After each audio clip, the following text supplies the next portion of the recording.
এই পিঠাগুলো দেখতে যতটা সুন্দর হয়েছে খেতে ততটাই সুস্বাদু হয়েছে। নমস্কার বন্ধুরা, বনশ্রী রান্নাঘরে সবাইকে স্বাগত। আজ আমি সুজির দুধ চিতই পিঠা রেসিপি নিয়ে চলে এসেছি। প্রথমে আমি কড়াইতে দুধ দিয়ে দেব। দুধটাকে ভালো মতো জাল করে নেব।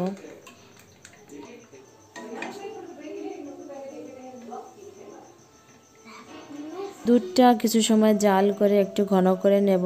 এই দুধে আমি এখন গুড় ব্যবহার করব না। গরম দুধের ভিতর গুড় ব্যবহার করলে অনেক সময় দুধ ফেটে যায়, তাই আমি গুড় ব্যবহার করছি না।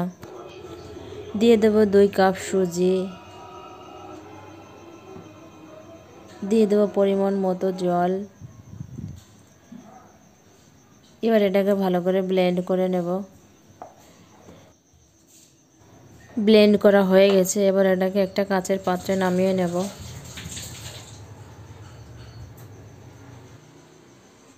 সুজির এই ব্যাটারটা ঘন আছে, তাই সামান্য পরিমাণ একটু জল দিয়ে দেব। এটাকে ভালো করে মিশিয়ে নেব।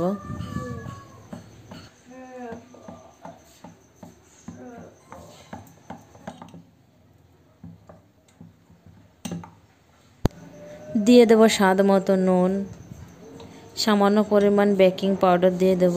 এবার এটাকে ভালো করে মিশিয়ে নেব।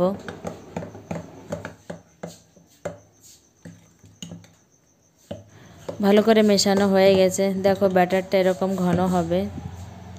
আমি এরকম একটা মাটির শাঁস নিয়েছি, টিস্যু পেপারে তেল দিয়ে এটা ভালো করে মুছে নিয়েছি। এর ভিতরে দিয়ে দিচ্ছি ব্যাটার। এবার এটাকে ঢাকা দিয়ে রেখে দেব।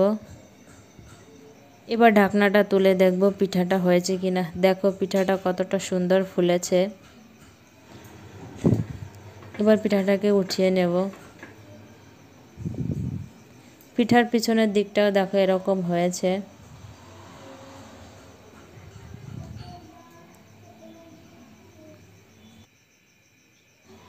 এবার পিঠাগুলো আমি এই জাল করা দুধের ভিতরে দিয়ে দেব। এখানে প্রথমে আমি একটু নুন দিয়ে দিচ্ছি সামান্য পরিমাণ, মিষ্টির ব্যালেন্সটা ঠিক রাখার জন্যে। এটাকে ভালো করে মিশিয়ে নিচ্ছি। এবার পিঠাগুলো দিয়ে দেব।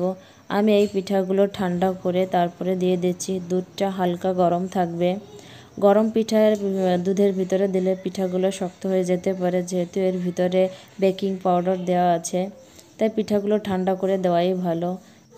দুধটা ঠান্ডা করে এর ভিতরে এবার আমি গুড়টা দিয়ে দেব।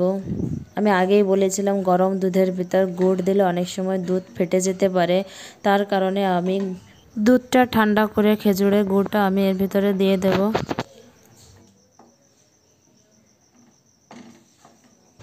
এই পিঠাগুলি এবার সারা ঢাকা দিয়ে রেখে দেব। আমি পিঠাগুলিতে সামান্য পরিমাণ নারকেল ব্যবহার করেছি। তোমরা চাইলে করতে পারো, না চাইলে এটা বাদ দিয়ে দিতে পারো। দেখো পিঠাগুলো ফুলে একদম ডবল হয়ে গেছে। ভিডিওটি ভালো লাগলে লাইক